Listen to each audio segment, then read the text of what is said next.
Bonjour, je suis Adama Depodjou, alias Taxi Conteur.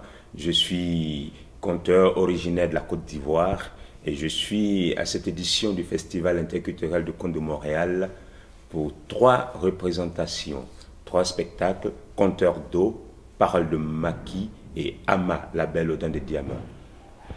Taxi Conteur, je suis très heureux de vous rencontrer ici à Montréal. J'aimerais que vous nous disiez d'abord dans quel répertoire s'inscrivent les contes que vous nous racontez. Bien, je vais dire, pour répondre à la question, j'exploite 3 axes. Le premier axe, ce sont des histoires reçues de la tradition, du patrimoine oral africain, très riche d'ailleurs, comme tous les patrimoines, je suppose.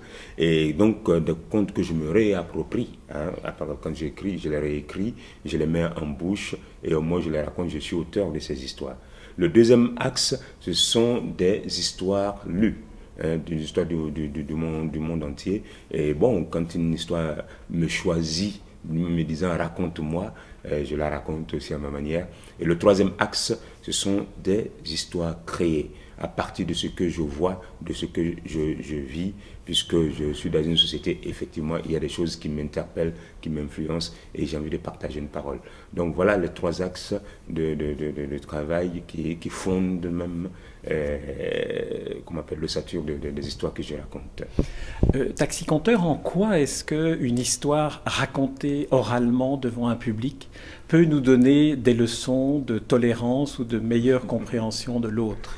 Ben, d'abord, je voudrais dire que je ne me définis pas comme directeur de conscience. Mais je le disais tantôt, je suis dans une société. Il y a des choses qui m'interpellent. Je ne fais que mettre le doigt là-dessus. Souvent, on passe à côté on a besoin, chaque fois qu'on nous tape un peu, qu'on nous bouge un peu pour faire attention à ce qui se passe autour de nous. On est des humains, on a nos faiblesses. Et je crois que j'ai la chance d'avoir ce regard d'observateur et d'avoir la plume, la langue pour dire, comme on m'a dit, de manière particulière, ce que je vois, ce que je ressens et ce que j'ai envie de partager avec les uns et les autres. Bon, souvent ça marche. Il y en a qui prennent tout de suite, ils comprennent quand on finit de raconter, ils disent je vais mettre ça en pratique. Il y en a c'est 2 jours après, il y en a c'est 1 an, il y en a c'est il faut attendre complètement même des années, et il y en a ça va jamais venir. Mais peu importe, pourvu qu'on partage quelque chose. Par rapport à ce que vous dites, je vous raconte une petite histoire. Vous voyez, la Côte d'Ivoire, nous avons connu un moment de crise, 10 années de crise. Mais avant cela, les artistes que nous sommes, nous avons vu venir un peu les problèmes.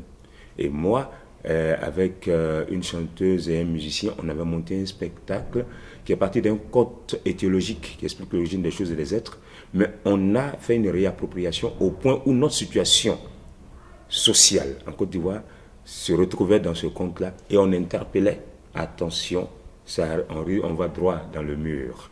Ben oui. On n'a pas été écouté en son temps, et voilà ce que ça donnait. Mais au fur et à mesure, on se rend compte aujourd'hui que dans le schéma de réconciliation, les gens reviennent à tout ce que nous disions en disant il faut apprendre à s'écouter, apprenons à nous parler.